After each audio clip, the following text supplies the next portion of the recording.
ضرورة تغيير المنوال الاقتصادي لقطاع السينما وتحسين مناخ الاستثمار فيه أبرز ما تضمنه البلاغ الصادر هذا الأسبوع عن المجمع المهني للصناعة السينمائية بمنظمة كونكت، مع دعوة وزارة الثقافة للتعاون مع الفاعلين في القطاع السينمائي لتنقيح التشريعات ووضع الآليات اللازمة لحوكمة التصرف في تسيير المركز الوطني للسينما والصورة. كما دعا المجمع كل المؤسسات العامة في المجال إلى مساندة مقترحاته في إصلاح قطاع السينما حتى يكون دعامة للاقتصاد الوطني. أحلام الجسمي. تجميع المؤسسات العاملة في القطاع السينمائي لإصلاح القطاع ومساندة ودعم تمرير مقترح قانون الصناعة السينمائية في البرلمان، الهدف من تأسيس المجمع الوطني للصناعة السينمائية بكونكت وفق ما يوضحه رئيس المجمع محمد علي بن حمرة. إذا كان اليوم قوانين هذوما تتنقح عن قانون عام 60 عنده قيمة 64 سنة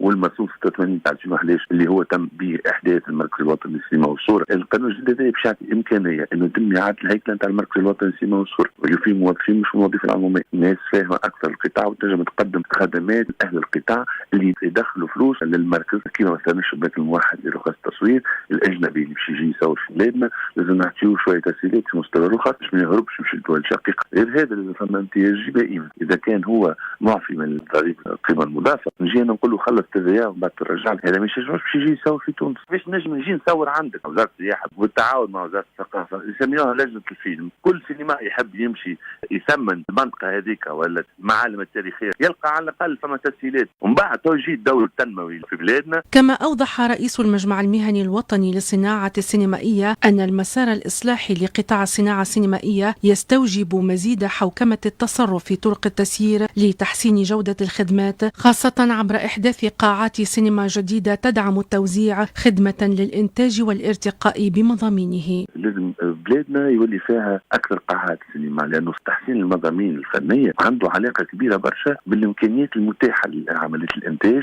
نحاولوا نعملوا مقترح نتاع صندوق جديد يعوض صندوق التنميه السينمائيه اللي عملوا زي محمد بورقيبه عام 60 باش يولي ما عاد يعتمد فقط كان على المنح اللي جايه من عند الدوله، باش يولي فما اربع ضرائب منهم ضريبه على الناس اللي خرجوا افلامهم في الساله على تكلفه السينما، عندك ضريبه اخرى على تسكي اوبيراتور تليفونيك فورنيسور الانترنت، ونحسنوا في الخدمات ما زاد باش نمكنوا المستثمرين اللي يحبوا ياخذوا قاعات سينما قديمه ويرموها ولا اللي يحبوا يبنيوا قاعات جديده ياخذوا قروض بنكيه بضمان بنكي من الصندوق هذا، نجم من هنا ل 2030 يولي عندنا سهله في كل معتمديه. اصلاحات مطلوبه منها التشريعيه تشمل الامتيازات والتسهيلات خاصه في قوانين الماليه ومجله الاستثمار لفائده القطاع السينمائي حتى يكون دعامه للتنميه ومساهما في الاقتصاد الوطني ومزيد اشعاع صوره تونس كوجهه سياحيه وثقافيه متميزه.